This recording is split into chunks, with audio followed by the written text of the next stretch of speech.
What is up, everybody? It's Dr. Vibe here, host and producer of the award-winning Dr. Vibe Show, the home of Epic Conversations. I'm the host of Epic Conversations, 2018 Innovation Award winner given out by the Canadian Ethnic Media Association.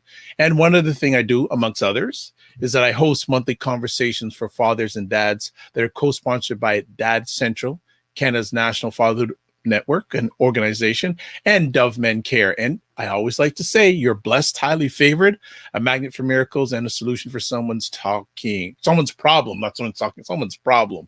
And it is Sunday afternoon, November 15th.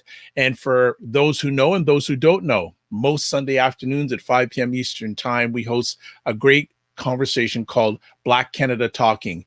It's an online event that helps and provides Black Canadians the opportunity to give their takes and POVs on stories that are of importance to them.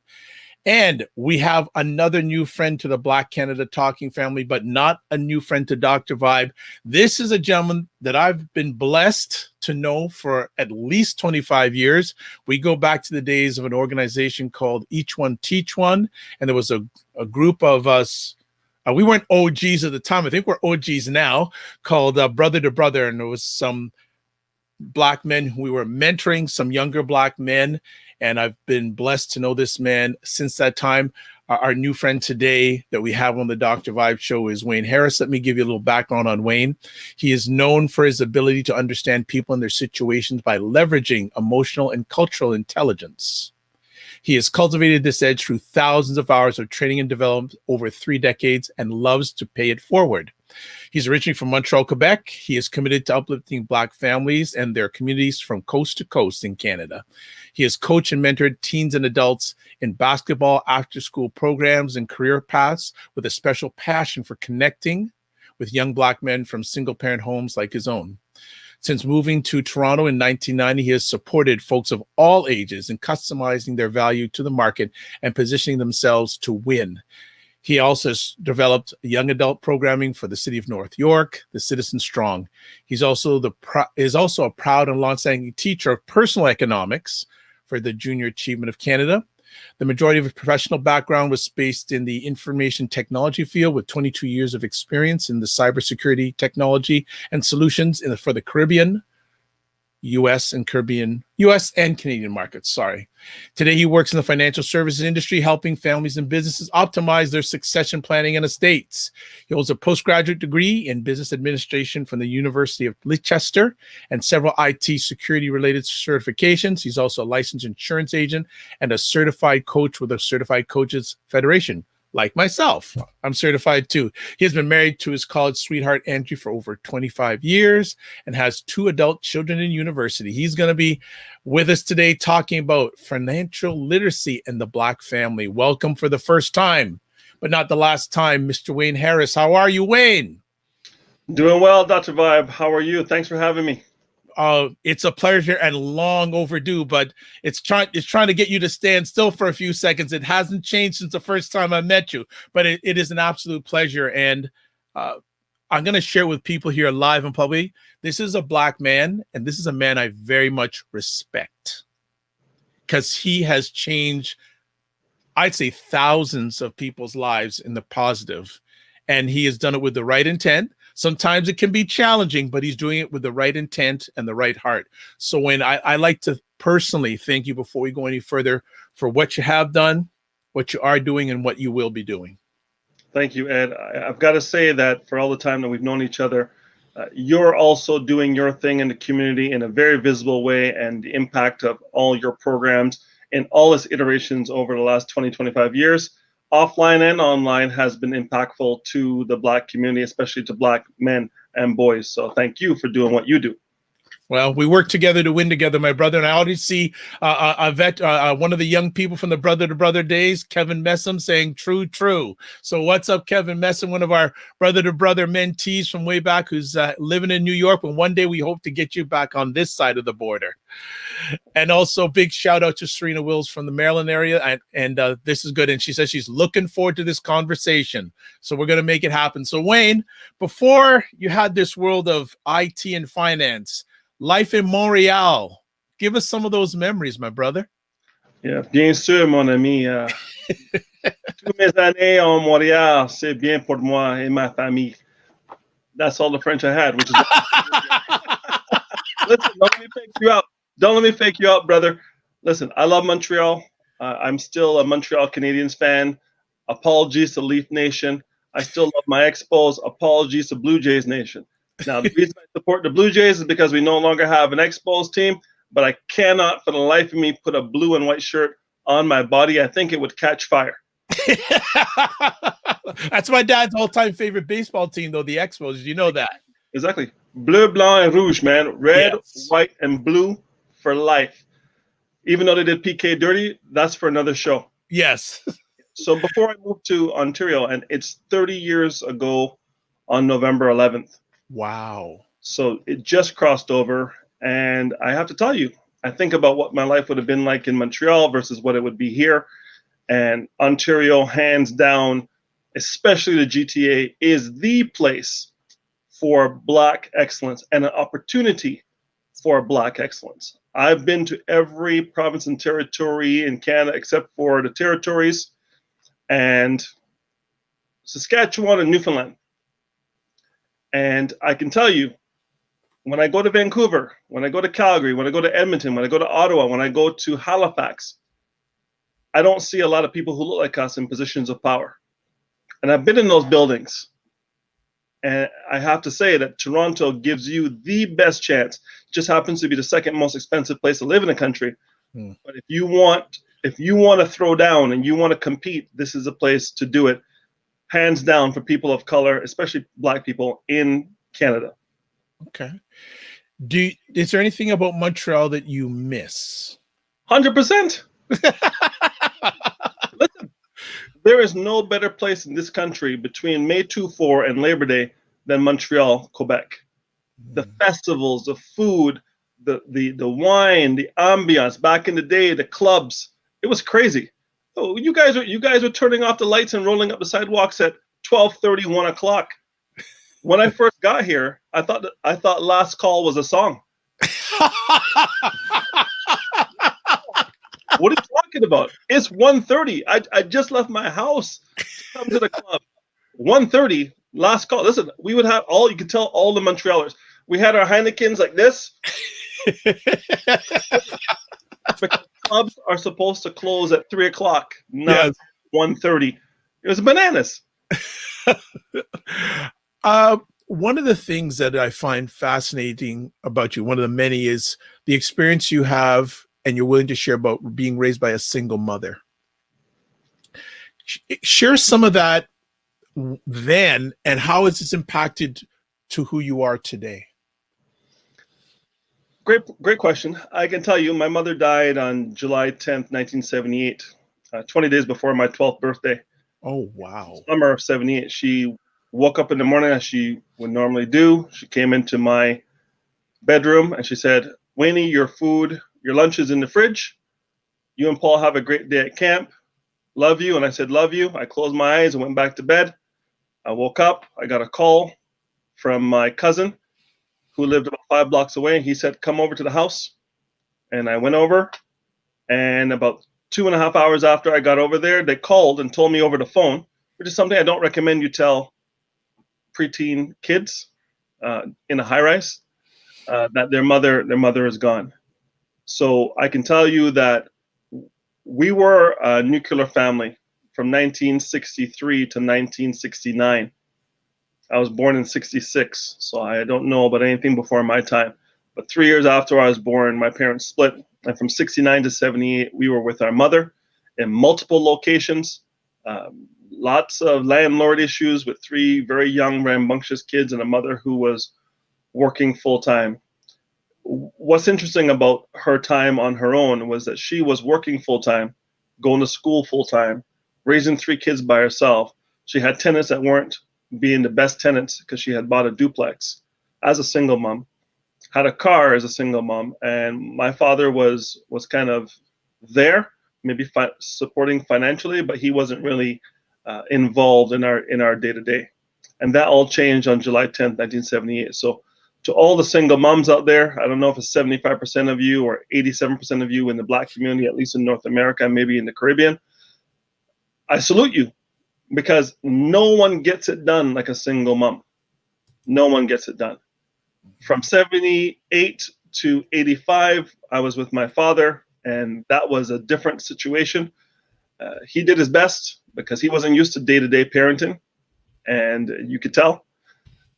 If I was him, I would have been very, very, very, very overwhelmed, and he probably was. But I think what kept us alive and kept him sane was that he was and still is a fanatic for physical fitness.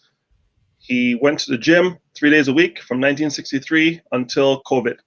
He's 87 years old. I talk to him every couple of days, and we're cool today, but we weren't cool back in the 80s. And I had to leave home at 19 before I finished university, before I had myself established, and it cost me a lot of economic pain while I had to make those adjustments on my own. So something I definitely didn't want to pass on to my children. So I salute the single moms. I think that mothers being father and mother at the same time is one of the most difficult jobs you could ever ask of any human being.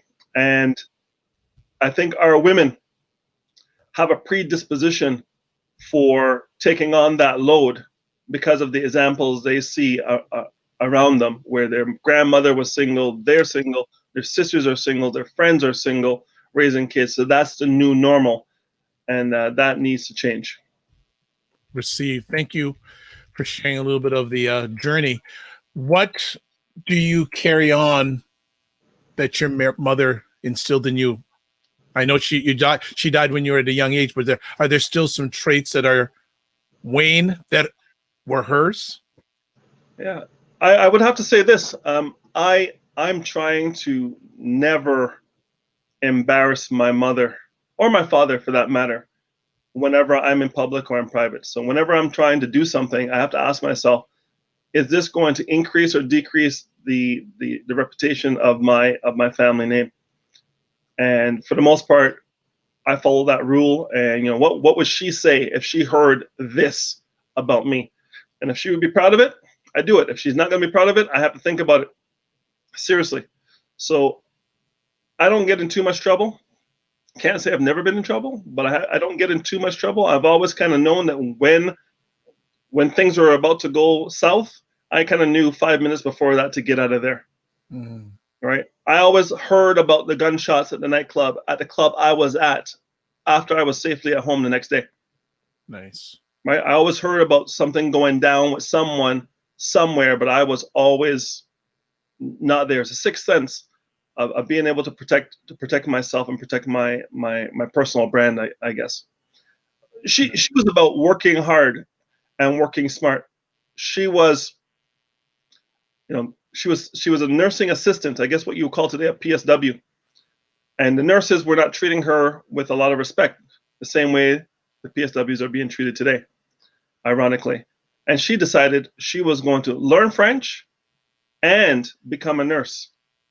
And she died just shy of getting her nursing diploma. Oh, sorry to hear that. Thanks. So that level of dedication and focus, she was going to rust out. She wasn't going to, she was going to burn out, not rust out. Right? She was always firing. And my lifestyle is kind of the same way. I can tell you that when 44 hit me, I was like, ooh, this is how old she was. This is where she was at that age. And I was still, I believe, in my infancy of my ascension to becoming the best me I could become. So I think that she taught me about setting goals, striving for them. She tried to surround herself with people who would be uplifters and not detractors. And I do the same thing. I used to do it very abruptly when I was younger. I would just disappear from people's lives and they wouldn't know why and I wouldn't tell them. And today I have more people who are fade to black as opposed to me so-called cutting them off. I don't think cutting them off is something you do. I just put myself in position to not have them negatively affect me as much as they probably could at a certain time in my life. Wonderful. We're gonna get to the financial part, but I want some people to find out more about you. Your childhood or your high school sweetheart. Mm-hmm. who's been your ride or die for so many years. How did you meet? Oh boy, look at you, eh? Research. Okay, okay. So here's the first mistake. One, it wasn't my high school sweetheart, it was my college sweetheart. Sorry, college sweetheart. My apologies. But that's okay. We met at 19. In March of 1985. Wow. And I introduced to her by a friend of mine, Sylvan Blackett. Shout out to Sylvan, a Montreal man who's now in Toronto. And he introduced us because he was working with her at McDonald's, and she was also in his program, Electrotechnology, at Dawson College. Shout out to the Dawson Blues, who never lose. He introduced me to her, and I took her number, and we hit it off. I was very, very much a novice as it came to dating, because I was dealing with a lot of stuff between my mother's death and me leaving home at 19. And I met her at 19. Wow. So it gave me there was a feeling of serenity and calm around her. I just felt that feeling of someone really, really caring about you. And I hadn't felt that since my mother died, to be honest. Nice. So when I felt it, I'm like, I remember this. And you have a love for your mother in an appropriate way. You have a love for your girl in an appropriate way. But there was a feeling of someone who actually cared about me that I had not felt since my mother died. So when I felt it, I was like, who gave me that feeling? Oh, you. Okay, so I'm done, eh? And she's like, what do you mean? 3 weeks into dating, I said, okay, I'm done. She's like, what do you mean? I go, I'm done. I said, you're it. She goes, what do you mean? Just buy me another drink, right? You can ask her. And she's like, yeah, just buy me another drink. You pump your brakes. You're a little bit too serious. I said, listen, here's what I'm going to do. Oh. I'm going to get out of this town. I'm going to get out of Montreal, because I already see the governor that they have on top of us. We're the wrong language and we're the wrong race. That's two. If I move to Toronto, it's just wrong race. I can't fix that, but at least I have a chance to compete. Long story short, I said, I'm going to finish school. I'm going to move to Ontario. I'm going to bring you down. I'm going to marry you. And I was true to my word. Yes. I think I missed it by a year. I said I would do it in 1991. I proposed in 1991. We got married in 1992. Wow. This is something that people need to know about Wayne. I've always known him to be a man of his word. So even long before I met him, he very much values his word, because he knows that his word is his bond. Facts. Absolutely. Let's jump to some of the professional career. You had a long career in IT. Mm-hmm. Why did you choose that journey, and what are some of the memories of that journey? Oh, brother, let me tell you. I moved to Ontario after I leave the Army. So shout out to 3 field military engineers, now 34. Hey, just excuse me. I saw the picture you posted a few days ago on Instagram. Vintage. So me and my engineers, Chimo, baby. Only the engineers will know what that means, Chimo. So I joined the engineers. Why? Because I got kicked out of university at 19 years of age. First time in my life, I failed at something and failed badly, publicly. Why? Because I was going to school in honor of my mother's memory, not for any reason. I had no mentorship, and had someone said, hey, you don't need to go into computer science or engineering, but those were all the status. I was chasing validation, chasing status, and I wanted to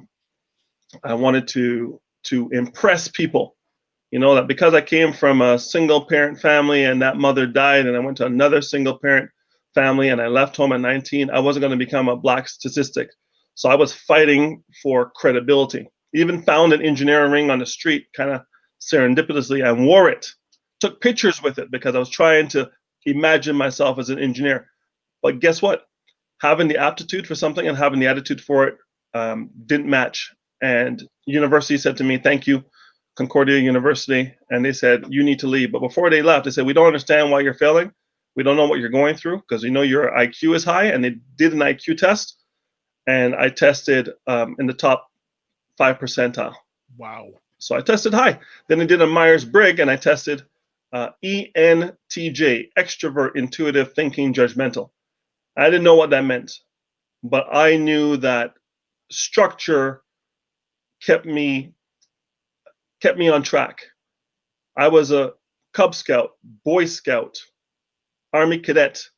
So I figured where I used to win was with a uniform on. So I joined the Army Reserves and became a military engineer. Still chasing the validation of the engineer. I could have joined anything, but I joined the engineers because it had more cachet. And I said, if I want to flunk out of university, if I have Department of National Defense on my resume, it will mean something to someone if I don't have a degree.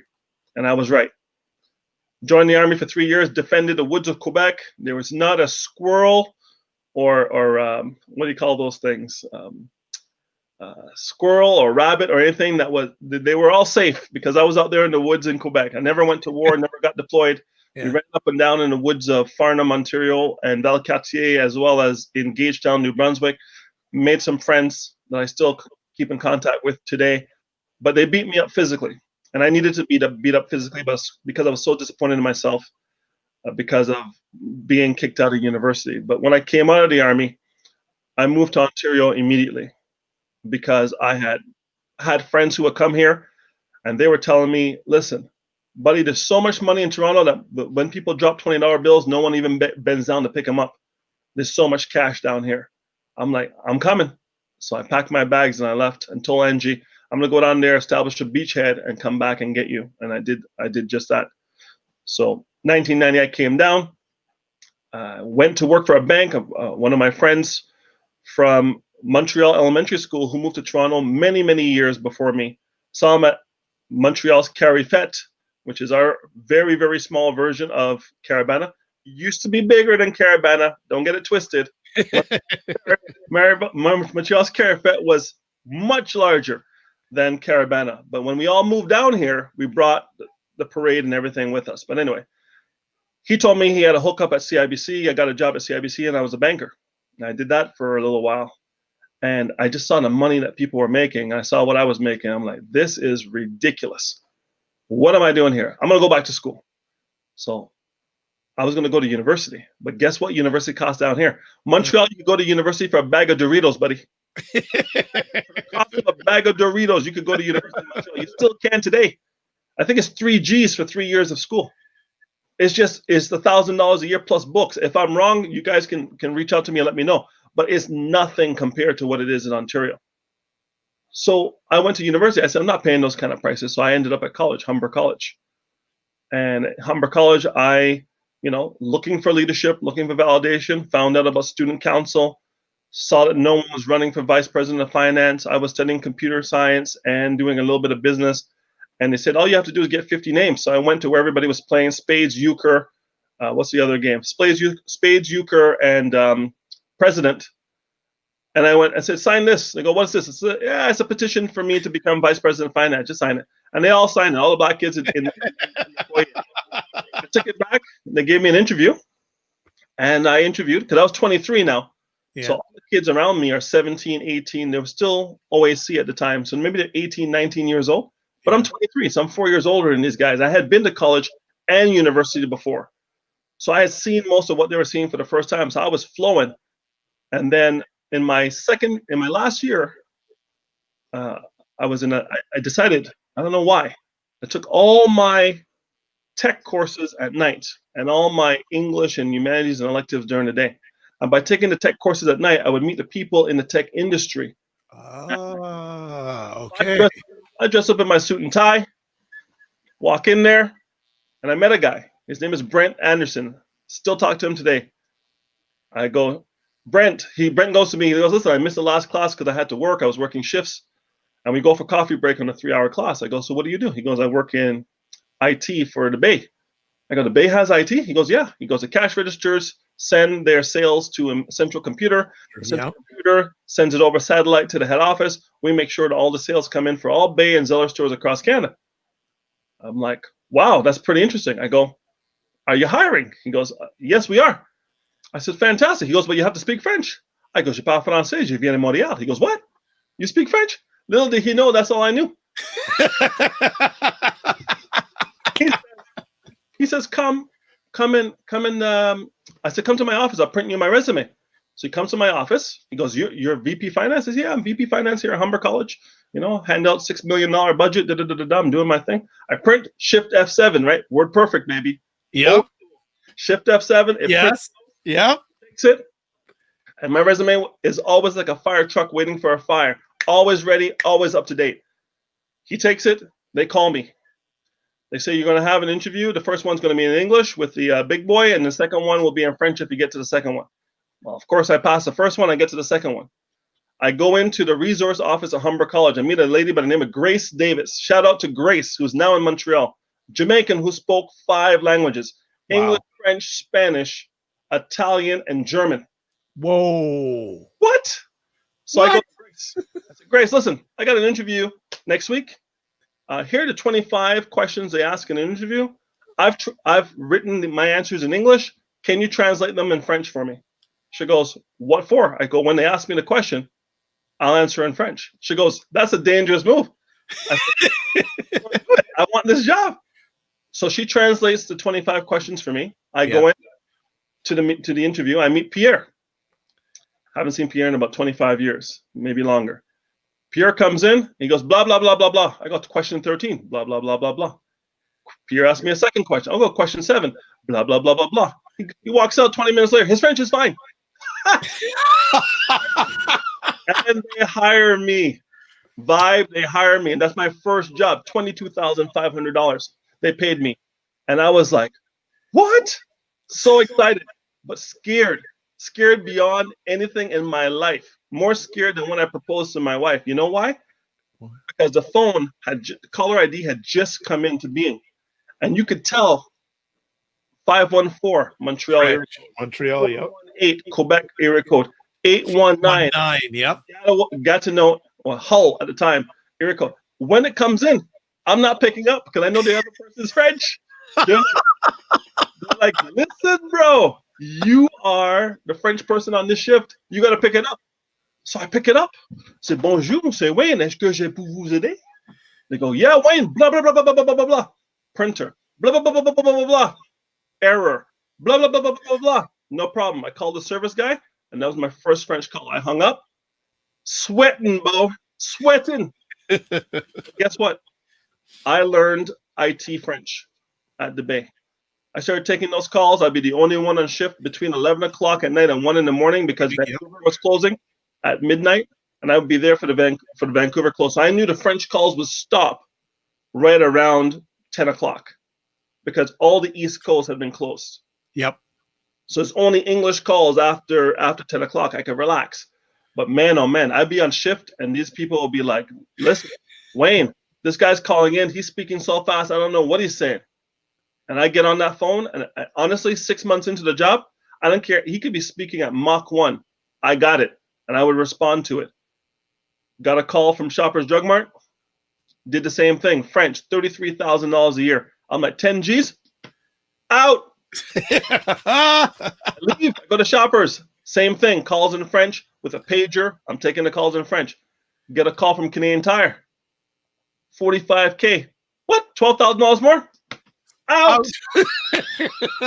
Listen, I'm married now. I don't have any kids now because we can't afford kids. I'm just trying to make money. Yeah. We bought our house, right? We're trying to make money. $45K Canadian Tire. But listen, I got to pay for parking. It's Yonge and Eglinton coming from Mississauga. It's crazy. Yeah, downtown. Yeah. Yep. I'm like, this is madness. So the same recruiter calls me again and says, listen, you're doing this computer stuff. He goes, I got a company for you. I said, listen, I don't want to hear anything unless it's in Mississauga. He goes, it's in Mississauga. I go, I don't want to hear anything unless it's over $45,000 a year. He goes, it's $45,000 a year, but with benefits because Canadian Tire was a contractor. Right. So I'm in. Out. I leave Yonge and Eglinton. I go to Mississauga to work with Bridgestone Firestone. Yep. 95% of the calls are in French. But because of all the work I had done at the Bay, Shoppers, and Canadian Tire, I'm on it like a dirty shirt. And I'm as bilingual as I'm ever going to be. And these guys, back in those days, there's no video call. So they didn't know I was black. All they heard was the French. Yep. And they're coming into town from Upper Rubber Boot, Quebec to come meet Wayne. This guy that they talk about French, and I'm doing my thing and helping them out and speaking French and telling jokes. And they meet me, a black man. Oops, too bad, Gaetan. You love me already. Too late. So I'm in Bridgestone Firestone. I'm living my best life. 45K, not walking distance from home, walking distance from my new home, but not where I was at the time. Right. And this guy walks in, and they go, Wayne, this is Robert Herjavec. Robert Herjavec, Wayne Harris. They go, Wayne, I was told that you understand the game of basketball. I said, Robert, listen, I played ball, I officiated ball, and I coached basketball, so I know the game. He goes, well, I bought season tickets to the Raptors, and I don't understand the game. I'm a soccer player. Can you explain the game to me? I said, come over to the whiteboard, and I break it down for him. He goes, what do you do here? I go, second level, bilingual support. He goes, you're in the wrong business. I go, what business should I be in? He goes, you should be in sales. You're in the wrong business. And he leaves, gets in his black 850 BMW coupe that looked like the Batmobile, and he drives off with his $20,000 Rolex, and he's gone.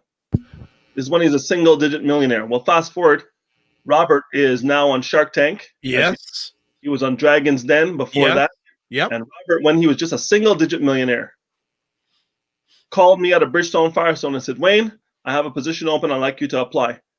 He goes, do you have a resume? Like a fire truck waiting for a fire. Shift F7. I send it to him. In 1997, he calls me. Long story short, he hires me. My goal in life, I wrote down when I left Montreal, was to get out of Montreal, marry my girl, buy a house, have a car, make $30,000 a year. That's why when Shoppers Drug Mart said 33, it triggered me because it was above my magic number. I reset my goals, but I didn't have the self-image to say $60,000 to double my money because I didn't know how I was going to do that without working 3 jobs.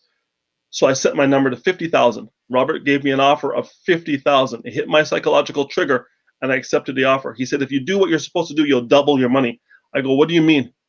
He goes, you'll double your money if you do what I'm asking you to do with this internet security at the time called firewalls. And I said, I accept. Little did he know that while I was at Bridgestone Firestone watching all the tire sales guys come in and out, all the guys used to go to all the different tire shops and make sure Bridgestone was being represented properly. All those guys were driving the little Ford Tauruses, wearing great suits. And I said to one guy, Rocco Sacco, real name, Rocco Sacco. I said, Rocco, what do you listen to for sales? He goes, I listen to this guy, Brian Tracy, The Psychology of Selling. I said, do you have it? Can I get it? He goes, yes. He goes, here's the tape. Dub it and bring it back. So I went home and dubbed the tape like all you men did back in New York, back in the 80s when you used to go out on Labor Day weekend. I dubbed that tape, and every day when I was shaving, I listened to The Psychology of Selling and Brian Tracy. So when I got my interview with Robert, I was ready. So here's a note to everybody, a tip. You have to be a fire truck waiting for a fire. Luck equals opportunity plus preparedness. I was always preparing. So when the opportunity of Robert came to pass, I was lucky because I knew exactly what to say and how to say it as per Brian Tracy. When the opportunity came, I was magnetizing that opportunity by listening to that tape every time I was shaving every 2 days. That's what got me into cybersecurity, internet security at the time, 1997. I doubled my money. I made $100,000 for the first time in my life in 1998. And when I made $100,000, my son was born. Because the way to have kids in Toronto is to be able to afford them. So Yep. as soon as I could afford a child, we had a child. 2 years later, we had our daughter. And then Y2K was so devastating to my industry that I was afraid to have the third. We were going to have a third in 2002, but Y2K was nuclear winter for IT, man. It was the roughest year ever up until, I guess, this year in COVID, 2008, and then this year. So we didn't have a third child because economically, if I was breadwinner, Angie was staying at home because we didn't know anybody in Ontario, and we didn't trust daycare. We had seen 2020 and 60 Minutes with the hidden camera and beating the kids with the babysitters. We're like, not happening. Someone will go to jail, probably me. Not happening. Can you, Angie, are you okay to stay home? She goes, I'm okay to stay home. You go out and take care of business. And that's what we did from 1997 till today. Wow. Amazing. Well, okay. So I'm going to ask, can we get you for a few more minutes past the top of the hour? Because I know financial literacy is what you're here for, but I think it's important that people hear these stories. Sure, yeah. Go for it. Go. Okay. So what the pivot from the IT world to financial services, how did that happen? Right. So I have a half-life. Like my BSO meter is finely tuned. And when people try to dismiss me or disparage me or take me for granted, again, that need for validation that I've always had has been a blessing and a curse, because when I feel it, I can't get over it. And when I can't get over it, because the opportunities in my field were so great and I had trained so well. I'm a certified information systems security professional, certified information systems auditor, information technology infrastructure library version 3. I had certified myself up the yin yang. I had become a Toastmaster. I was speaking at different events, and I was running the show in some of the biggest accounts in the country: TD Bank, Bank of Montreal, Rogers, Bell, Canadian Tire, Loblaws. I was TSX. I was working with some of the biggest companies in the country and the federal and provincial governments in Ontario, Alberta, and BC. I was living the dream, making real money, 6 figures from 1998, and I can tell you this: the money was great, but I was like, "What is this? This is whack-a-mole. Find the technology, fix that hole. The hackers find a new way to get in. Find the technology, fix that hole. The hackers find another way to get in." And it was becoming, honestly, fool's gold. I felt bad telling these people that if you spend this money with me, you're going to be any more safe than you were before you spend the money with me. I couldn't say it with a straight face because I wasn't being authentic. Once I figured out that there are degrees of security, there's no safe and unsafe. There's shades of gray. I could accept that, but when you look at the value you're adding to society, what making that money did for me, it allowed me to cut checks to 100 strong. It allowed me to volunteer at CACD, the Canadian Association for Community Development, and bring them into Microsoft for a tour to stretch their brains of kids of all colors that this is possible for them. And when they walked into Microsoft and saw the United Nations of people there, they could see themselves at that level making that kind of money. And some of them are there today. But I didn't believe I was adding value. I was just selling stuff. And I got bored, and because I got bored, I got sloppy. And it became harder and harder to look people in the face and say, yes, if you give me this quota, I will attain it. And I will do everything in my power during the 60 hours a week to make that number. I wasn't that interested. And as I got closer and closer to the age of 50, I said, I can't do this for another 15 years. So I need to find something else. And then a gentleman that we both know and love, Ricardo McRae, absolutely, came to me and said, listen, a little something I'm doing. I don't think you're interested in it. You're a baller. You know, you're not going to do anything with this, but take a look at it. I took a look at it and I went, yeah, I was going to do this when I turned 40. But when I turned 40, I contracted prostate cancer. Yeah. And that's the only reason I didn't switch into this industry at 40, because I was looking at 40 because I was already over it at that point in time. Stay-at-home wife, 2 small kids, single breadwinner, to go on straight commission was going to be a very, very tough thing to do. But I would have done it if I didn't have cancer, because I believe in me. So when 50 came, I said, if not now, when? So at 50, I said, okay, I'm going to pivot. And I did it part-time. And I was doing well. I got a job at a decent company, medium-sized company out of New Jersey. Had a great boss. First time I had a boss that was taller than me, 6'9". Oh, whoa, jeez. Yeah. Shout out to Brian. Brian Goodman out of Philadelphia. And Brian's 6'9", played for the University of Buffalo. He's younger than me by 4 years, but we're from the same era. So we were talking Christian Leitner, talking ball. He played against them. They grew up in ball. Listen, it was amazing. Yeah. And then he got promoted to a new job, and I got a new guy. And this guy came in, and this guy was, he didn't say it, but he was a Make America Great kind of guy. Okay. And that was the end of me. 3 months from the time I shook his hand, I was done. Wow. And he gave me an 8-day package. What? Yeah.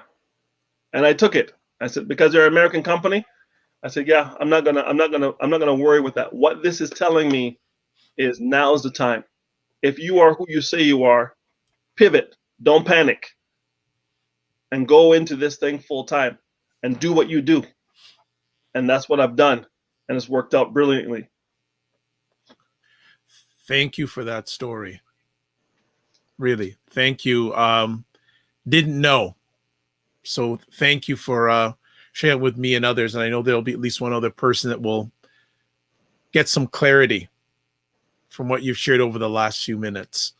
So let's talk about Blacks and financial literacy. Like, wow, we could be on for the rest of the night on this one.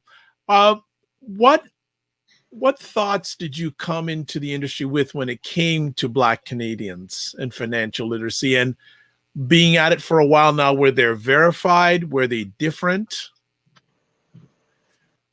Yeah, there are two camps. There is the nothing's going to happen to me camp, so I'm not going to prepare. And the I am prepared with someone else, and I don't want you to know my business camp.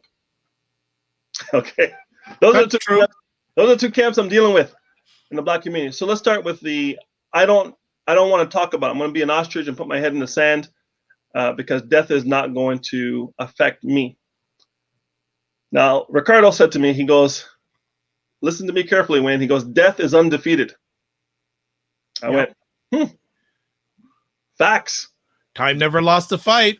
Death is how many billion and okay? Yep. Mayweather. Okay, so if death is undefeated, it would make sense you can plan for the future. But most people who look like us are scrambling, so their thoughts are tactical, not strategic. Say that again. People need to hear that. Most people who look like us, 80-20 rule. 80% of us are tactical. 20% of us are strategic. So if you're tactical, you're not thinking about 5, 10, 15, 20 years from now, maybe even 30 or 40 years from now. You're thinking about days and weeks. Most people plan more for their vacation than they do for their financial future. So with that in mind, with a very, I'm not going to say immature cohort, I don't only sell to Black clients. I have clients of all races and cultures. To my surprise, honestly, because I come in with a very, very strong affiliation of a sense of self and self of culture, but having sold to people who don't look like me for 25 years plus, I know that people who don't look like me trust me, understand that I have credibility, and will do business with me at some of the biggest companies and governments in the country. The largest procurer of IT in the country is the federal government. The second highest procurer of IT in the country is the government of Ontario. Both were my accounts and both bought from me all the time, no problem. So think about this. I come into, this is B2B. This is business to business. Now I'm coming into business to consumer. Business to consumer is a little more fickle. A little more fickle. People are like, I call it the Heisman. Hey, don't be asking me about what my cash flow is. Hey, I know you too well to let you know my business. So the barrier was, can Wayne, A, can I trust him with my information? B, if I trust him with my information, is he going to tell anybody else my information? Well, first and foremost, I could only do that once and my career would be over. So it makes zero sense to pivot at the age of 50 into an industry after doing 25 years of privacy, confidentiality, and identity for businesses to come into this industry and then tell tales out of school. Be at a bar and tell one man about another man's business. It doesn't make any sense. Yeah. But people still have that. So what I did was I would tell people, this is for you. Financial planning is not something I do to you. Financial planning is something I do for you. And if you see it as that, it's a gift from me to you. So when I educate you on what's possible in Canada for you, you can take that information anywhere. But here's what I asked you. If you've been going to your bank for X number of years, you've been going to your financial person for X number of years, and they haven't told you what I just told you today, you are today years old when you're hearing this information. Would it not make sense that you deal with me? And if they say no, I'm going to go back to TD Bank or whatever bank, I said, God bless you, go ahead. But I can sleep at night, right? Black people need to understand that other cultures are thinking 3 generations ahead. Why is that? Because they've had continuous culture. My name is Wayne Harris. My son's name is Jordan Harris. My father's name is Ralph Harris. His father's name was Joseph Harris. I have very little information about anybody before Joseph. Every other culture on the planet does not have that issue. There are people right now that might be listening to this that don't look like us, who know they can go back to the 1600s by tracing their name. Whenever I see the commercial for Ancestry.com, they should have a little disclaimer, except if you're black. So these people know continuity because land they had in England in the 1600s might still be in their family. I have a buddy of mine, his name is Weaver. He can go back to England and find where the Weavers were, if he wants to. But he has a choice to reject it. And I told him that. I said, you have the choice to reject it. I don't have the choice. I could do DNA.com and this and that, but again, that's all conjecture. So I think because we've been scrambling for so long as a culture, as a people aren't thinking about estate planning. 80-20 rule. 80% of us are not planning. 20% of us have ascended and we are planning. And that 20%, they have university education, they're professionals, and they have the means and the ability to critically think, to see concepts for what they are, look at the illustrations, and make a decision for themselves that's informed, and they'll move forward.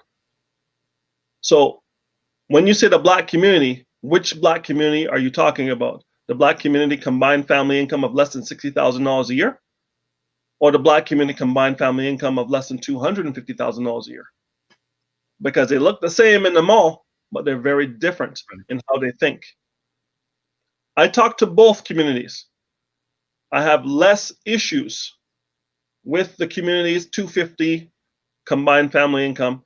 Between 100 and 250 combined family income, no issues.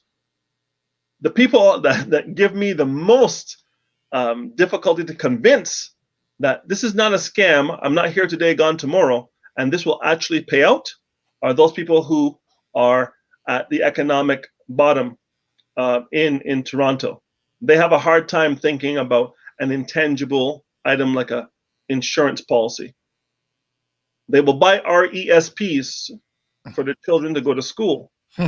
They will not buy life insurance for themselves. So if anything would happen to them, the RESP is no longer funded and the child won't be able to go to school. And whoever inherits the child will take on the economic burden of raising that child. And we already know that's over $200,000 to get a child to 18. So strategic versus tactical, upper middle class versus working class. Show me the demographics, show me the socioeconomics, show me the psychographics, and then you can have that discussion. So again, not everyone is the same. Serena's posting something here. A lot of us can't trace beyond our grandparents or great-grandparents and don't own land that's been the family for generations. Yes, facts. Thank you, Serena. So what I'm saying to you is this. If you don't come from a wealthy family, it's on you to become wealthy, and I can help you. If you didn't know how to make money, and I do know, and I'm willing to tell you for free, will you listen? Yep. If you don't come from a wealthy family, you become wealthy. How about that? Let's just draw a line in the sand at this generation and solve our problem. There are communities and cultures that just know how to do this. And they've told us, we're not listening. It's on video. It's in audio. It's in books. People are coming to your house over Zoom and telling you, and you're still not getting it. Why? Because in order for the transmitter to be received, the receiver has to be ready for the message, right? And a lot of our community isn't ready for the message. I will tell them the message, and I will hope that they get it. And maybe they'll trust me. I'll show them the receipts as to why they should trust me. and all the things I've done to put myself in position to give you real information that will change the lives of your family. So that if your mother dies at 44, like my mother did, you'll have two things in place. One, you will have a will. If you're on here, let's stop right there. okay? How many people that look like us that you've spoken to, what percentage of them have a will? Just off the top of your head. Brother, I'm going to give you Pareto's law one more time. 80-20. Okay, yep. 80% of them do not have anything resembling a will. 20% of them do. But it's not just a will.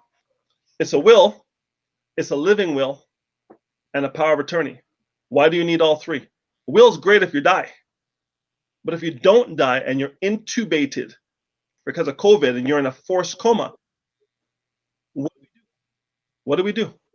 Well, we need to know what to do. And that's where the living will comes in, the so-called health directive. Do you pull the plug? Do you not pull the plug? If you pull the plug, what artifacts need to be in place in order for you to pull the plug so you don't feel guilty about pulling the plug? Because I made the decision when I was of conscious mind that that's what I want you to do. Did you know if you pull the plug within 30 days, you lose your critical illness insurance? So maybe you pull the plug in 31 days. Put it in writing. No guessing. Power of attorney? Why? Because the money to pay your bills is in your bank account, but you're the only one on the bank account, so no one can get access to the money. Mm-hmm. Not dead, but I can't get access to the money. So people are going to come and foreclose on your stuff because only you can touch the money. Yep. But if you have a power of attorney, anybody over the age of 18 should have a power of attorney. A living will and a will. Because the money in the bank goes to the house. You know what the house's name is? CRA. And for those outside of Canada, what does CRA stand for? Canadian Revenue Agency. In the United States, IRS. Serena, my mother didn't have life insurance or a will or a living will. I learned so much from her. Both great things she didn't do. I hear you. I hear you. So here's the bottom line. An 18-year-old is going to look at me and say, I don't need a will. You're right. Get a power of attorney to your parents so in case anything happens to you, they can get access to your money in your account. Even if it's $500, I'd rather go to your parents than go to the house and go to probate. People don't even understand what probate is, right? But probate's a very painful process if you don't have a will, living will, and power of attorney. And it can last years and cost thousands of dollars, right? Because when Prince died with a $300 million estate, we don't even want to go there. Yeah, and no will, you know what happened? Yep. Brothers and sisters and cousins came out of the woodwork. When Aretha Franklin died, that's another one. $80 million estate and no will, people came out of the woodwork. When Chadwick Boseman died, yep, at 43 without a will, he left his wife having to go to petition to take over his estate. Why? So here's a man who makes money. Lots of money. Here's Aretha Franklin, who's been making money and getting paid cash because she didn't like. She would get paid in cash before her shows because she had a lot of promoters who would do her dirty. She had $80 million. No will. You know, the tax implications of that is incredible. That money could have gone to fund HBCUs. It could have helped her family. It could have done many things for the Black community and whatever community she wanted to. But instead, it's going to the IRS. Yep. How's a young person get a power of attorney? DM me. My information's in the chat. Right? So when you think about it, because we're scrambling, right? They say, why don't Black people volunteer? Why don't we donate to charities? We're trying to live, bro. It's not that I don't want to give to save the pup, save the whales. I'm trying to get 3 meals a day. Yep. I'm not worried about the whales and the dogs and the puppies. To see the sad pictures of the kids in Africa. I got to take care of home base first, right? When you're on an airplane, what's it say? Should the cabin lose pressure, the mask will drop from the ceiling. When the mask drop, put your mask on first. By having a will, living will, and power of attorney, you put your mask on first for your family and for yourself. That's the bottom line. And anybody who's an adult in their right mind who doesn't have these 3 documents, and they're very inexpensive, I can get them to you for free. I can get them to you for $125. Bottom line is, you need to have them if you have assets. Listen, if you're living off the government, right, and you happen to be on welfare or whatever assistance you have, and you're getting the baby bonus and all this kind of stuff, and it's all government money, you're not leaving any assets, but you still will go to probate. What little assets you have, that apartment you have, and that TV, and the computer, and the jewelry, and the shoes, all that stuff is going to go to probate. So why have it do that when you can just pass it on? All the churches that have Black congregants, do you know how sustainable these churches would be if every Black congregant gave 10% of their estate to the church when they passed? It's interesting you say that, Wayne, because I listen to NPR, National Public Radio, a lot in the States, and they have ads saying, hey, please, if you're, put it in your will to live, donation to NPR, and going, oh yeah, okay. Yes. Okay. Yes. Because if death is undefeated, and you have an estate plan, and 10% is going to go to your church or to your HBCU, think of how many Americans there are in the United States. 45 million, of that 45 million, there's a couple of billionaires, a lot of millionaires, and a lot of people scrambling, 80-20, 80% of them scrambling. The 20% who have ascended financially through certain mechanisms could put the other 80% in place to succeed. Yes. If they study group economics. And shout out to Dr. Claude Anderson and Powernomics. Oh, yes. Right? Oh, yeah. So again, we're not reinventing the wheel. This is a Big Mac, fry, and Coke. Living will, power of attorney. It's simple.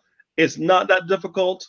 You can handle it in a couple of hours. Listen, someone give me an oxtail and some cola champagne. I'll walk you through it. I'm not even afraid to say, for oxtail and cola champagne, I'll walk you through your estate plan. Well, right? I am speaking it, and if people are really true to themselves, please contact Wayne.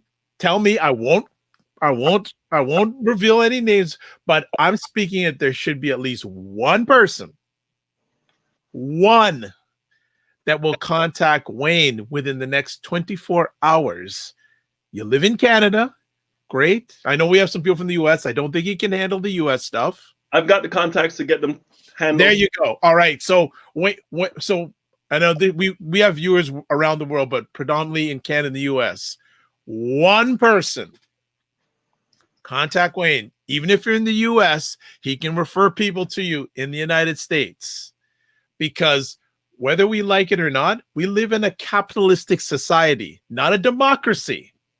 We live in a capitalistic society.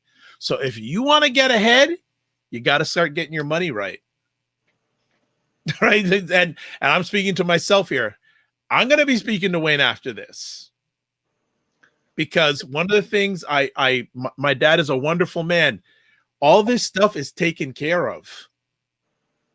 It's all I have the copy of the will. I have everything. It's all. He told me, son, when I pass away, you don't have to pay for the funeral. It's done. Too many of our people, Black people, are dying with a bill, not a will. Yeah. So you can leave a legacy of debt or a legacy of wealth. The choice is yours. Right. So Wayne is speaking to me, speaking to many people here. I see that Serena said my grandmother in 96 has put a lot of things in place 20 years ago, and I'm so thankful. I have learned a lot from her and still learning. Serena also says, I'm contacting him. And Dr. Tachi says, get your money right. Yes. It would be, I remember back in the day, depending on where you're from, these secrets would be kept from you as a community, and you would not know what to do. Those governors the shackles have been taken off you, but it's like the fleas in the jar. The fleas in the jar, they punch a few holes in the top so the fleas can't escape, but they can get air. and the fleas would jump and hit the top of the jar, and they would jump for hours and hours and hours, and then they slow down, and then they stop jumping. They take the lid off, the fleas wouldn't jump because they hit their head on the top of the lid so often that they're like, nah, I'm not even going to bother. Some people in the Black community are like fleas in the jar. The lid has been removed, but they're not jumping. My job is to tell you, jump. I got you. And there's a bunch of people like me who got you. The service is free to you. The service is free to you. Think about this. Those of you who weren't born in Canada, I was born in Canada, Montreal, like I said. Imagine this. Yes, you can get life insurance for someone with mental illness. Just depends on what they have. Think about this. Imagine you're from Nigeria. You're from Lagos.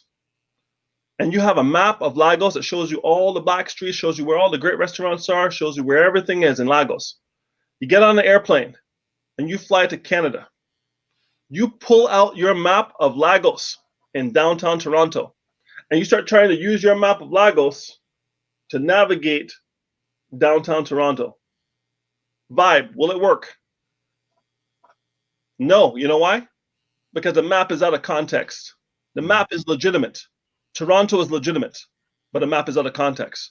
Those of you who learned everything about finance from your parents, who grew up in other countries, have a financial map that is out of context for the most part. What I do is I show you, hey, great map. I'm not going to disparage your map. That map, fantastic. You get back on a plane and go to Lagos, that map is effective. But here is not effective.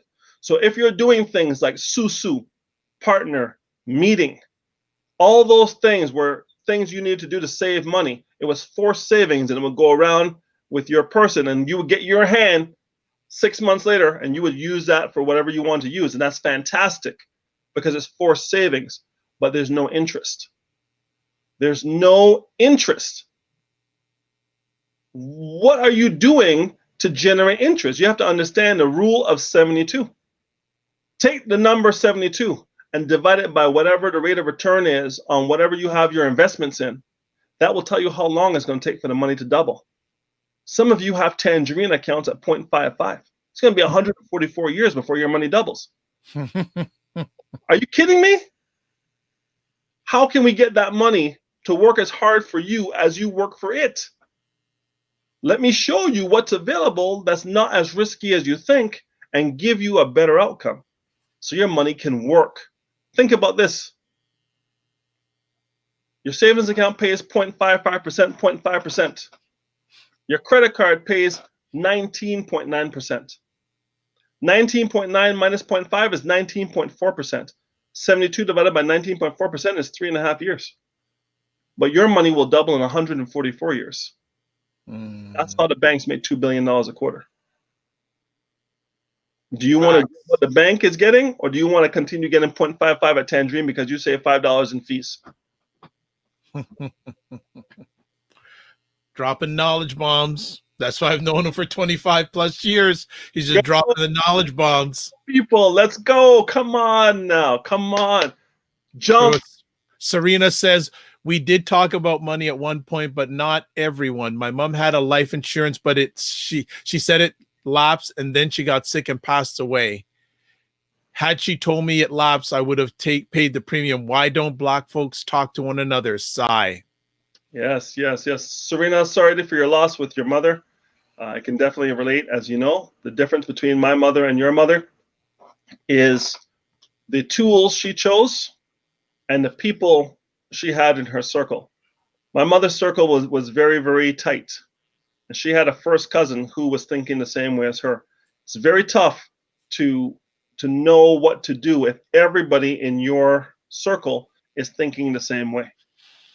So if you have a policy and it's lapsing because it's underfunded, chances are it's a term policy. And term policies are good for temporary insurance, right? 84% of term policies do not pay out, like your mother's. Why? Because they lapse. Permanent policies usually pay out because they have enough cash in the policy that if you can't pay, the cash in the policy will pay the policy for you. So you have to understand the differences between the types of insurance. what type you have and what type you need, and then find someone who's going to give you multiple options. Because sometimes a person comes to you and they only have, it's like a Model T Ford. You can have any color you want as long as it's black. That's what Henry Ford said. You can have any color for the Model T as long as it's black. Some companies only have one offering, and if that offering is not for you, they walk away. Or you can work with someone who has multiple companies, multiple offerings, and can put something together for you bespoke at a level that you can understand and a level that you can afford. And then you can get more down the road when things work out for you and you have a plan. You don't have to buy everything today. I want to shout out two people.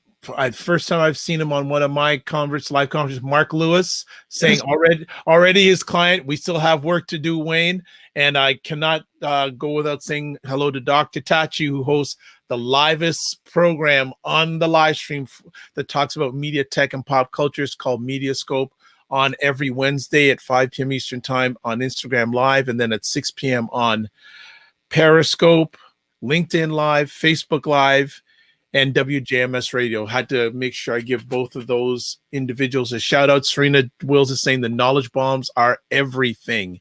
Yes, they are. Wayne, from your lens, what has this year, especially the impact it's had on Black people financially? Great question. Listen, I can tell you, my little brother turned 50. Imagine that. My little brother turned 50 January 1st of this year, and we were in Montreal to celebrate with him before all this madness started. And we're there, and we're partying, and we're eating, and having a great time. And 25 days later, Kobe dies. Yes. First shock of 2020 for Black people. I don't care if you like Kobe, didn't like Kobe, but Kobe is 41 years old, and he was going to be a billionaire before Michael Jordan because he's the most competitive person I've ever read about and seen. And he was going to beat Jordan to the $1 billion. That was probably his mission in life. And Kobe Bryant went down in a helicopter because he wanted to avoid traffic from Calabasas to LA. I've seen what that looks like. I've been to Calabasas and LA, and I know what it looks like, and you don't want to do it on a Sunday. So he did the right thing to have a chopper, but he did the wrong thing in getting into inclement weather, and it cost him and 8 other people their lives, including his daughter. So we get shocked and rocked by that. My phone blew up. Hey, Wayne, I need a will. I need insurance. I need this. I need that. So things went positive for me because of my industry. I was in Ottawa about to speak at a conference when my phone started blowing up. My cousin, Kadisha Thornhill, Afro Cannabis Bud Sisters, shout out. She was calling me, telling me Kobe was dead. I said, don't believe it until CNN said so. Black people, right? He said it, and I didn't believe it. CNN said it. I said, okay, Kobe's gone. Wow. So I changed my presentation to accommodate Kobe. March comes and COVID hits. Nobody knows what's going on. And then we see COVID started hurting the Black community more than anybody else. Why? Respiratory issues, overweight, high blood pressure, blah, blah, blah, blah, blah, poor health, yada, yada. So COVID starts like a hot knife through butter through the Black community. Lost my cousin in New York, in Queens. He was in his 80s. He had some cognitive issues, but he might still be here if not for COVID-19. And other friends in Montreal and in Toronto gone. So that's COVID. COVID causes my business to explode, to be honest. Then COVID starts to die down. People start getting overconfident, especially where I live in Peel region. Yep. Last night, the cops had to break up Diwali parties. Yes, 2 of them. Yep. Last night. Yep. The message is not getting through. You know what gets through? A couple $100,000 in fines might change the behavior, and then publicize that you did those fines. But anyway, we're going to go through another wave in the next 2 weeks. They said 6,500 COVID cases by December. Yeah. So here's what I know. If you get COVID and you try to get insurance after you get COVID, it's going to be a long road for you. So people who don't have COVID and don't have insurance need to get insurance before they get COVID, because once you have it, too late. Category. Yep. Right? Then Chadwick Boseman dies in September. and change the narrative. And all I'm waiting for, and I'm praying, I'm praying, I'm praying, I'm praying. Please have a will. Please have a will. Please have a will. No will. He had 4 years that he knew he had that cancer. 4. Yeah. And he did nothing. I'm like, who's advising these people? Yeah, it's a good question. Right? Here's what I know. Somebody said it on Instagram. If every black man, woman, and child had a $2 million policy, the police wouldn't be killing them as fast because the policy would pay out and you'd be able to afford lawyers and you'd be able to guns. Good point. Right? Guns a-blazing. Good point. Good right? point. So again, we know that's a panacea. It's not going to happen. But if you know you're being hunted by certain elements of society, it behooves you to put things in place that should something happen to you, you can figure it out financially and give your family a boost. I'm not looking to give people handouts. I'm looking to give people a hand up by giving them the knowledge to change. If they can't change their reality, it can change reality for every generation after them. Yeah. Every success should have a successor. There is no success without a successor. That's correct. Right. Wow. So yeah, so COVID-19 has been very good for business. People are understanding that you're in one of 3 categories. You're an essential worker on the front line, or you're an essential worker not on the front line, or you're a non-essential worker. The people at risk are in all 3 categories. The essential worker will get COVID just because they're around it every day.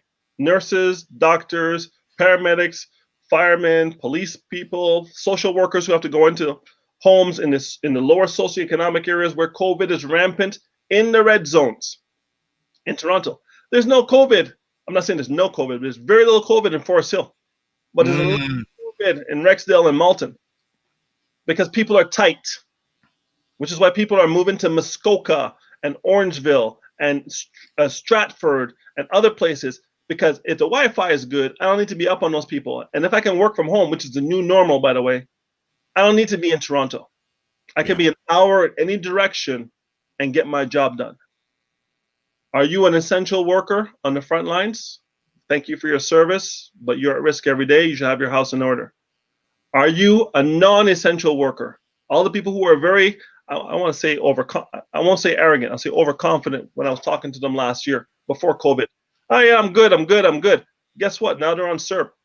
Now they're on EI. Now they're not good. Now they're looking for something else. We can talk. But there's the next category of essential worker, non-frontline. That's me. All banks were open during COVID. Yep. All insurance companies were open during COVID. Yep. Everything I did over Zoom. 0 touch. That's the way I do things these days. All right. That's that's the way I do things these days. For what I do, I don't need to be there physically. In fact, I've amplified this year. Exactly. So if I can show you a way that's recession-proof, pandemic-proof, an essential service, inelastic demand, which means it doesn't matter what the price is, you need to get it. DM me, find me, let's talk. Well, I'm going to wind it down here because, as you can tell, Wayne and I could go on for hours, but I respect him and his family, and I'm hoping he's going to come back sooner. I'm actually going to tease and say, if you can be a regular economic contributor, I'd love that too. But we'll just talk about that offline. But I will say that Robert, and I've used this quote a few times, so people, I hope you haven't got tired of it. A number of months ago, when the C was at its height, early height, now it's back again, CNN had Robert Smith on. So for those people who don't know who Robert Smith is, Google him. He is the richest black person in America, period. Has a personal wealth of $5 billion. And Don Lemon was interviewing him. I don't watch a lot of TV, but I saw him. And he said, what words do you have for the American? See that? Serena saying, come back every month, Wayne. This was needed. There you go. I don't know how much, I don't know if I can afford him, but Still, but oxtail. Oxtail. DoorDash, skip the dishes, Uber Eats. You know where I live. I know where you live. And Don Lemon asked, what's your words out there for Black people? And he said, don't waste this crisis. Done. Facts, buddy. No lies, no lies were told here tonight. No. And this is the Wayne that I've known for 25 plus years. He comes straight. He comes with the right heart. You may not like the delivery, but what he's saying is either facts or evaluated experience. What more do you want, especially during these times? Yeah. Wayne, any final words you would like to share with the audience? Sure. Hey, thanks for listening. Thanks for your comments. I appreciate the format and the form that you provide, Ed. It is needed and, you know, maybe taken for granted, even by people like me who haven't been on. I've seen it on Facebook, but haven't been on to this. But I need to add it to my weekly digestion of content. So kudos to you. For everybody who's on here tonight, simply think about this. Ask yourself 3 questions. When I was at Deloitte & Touche and they taught me about risk management, they asked 3 questions. If something were to happen to you in the worst case scenario, what's the best that can happen? What's the most likely situation to happen? And what's the worst that can happen? If you can deal with the worst case scenario, there's nothing for you to do. There's nothing I can say to you. But if you can't deal with the worst case scenario, then you need to get back with somebody you trust. It doesn't have to be me.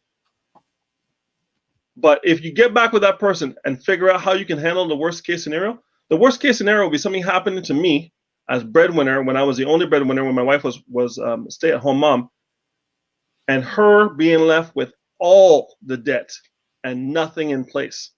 She would go from hero to zero in less than 3 months. Or I could put things in place that will replace my income until my youngest was 21, which will be next year. And that's what I did. So even if I don't make it out of here tonight, she's going to be okay. And I told her, find a man who's a 44 tall with a size 13 feet because I got some nice gear.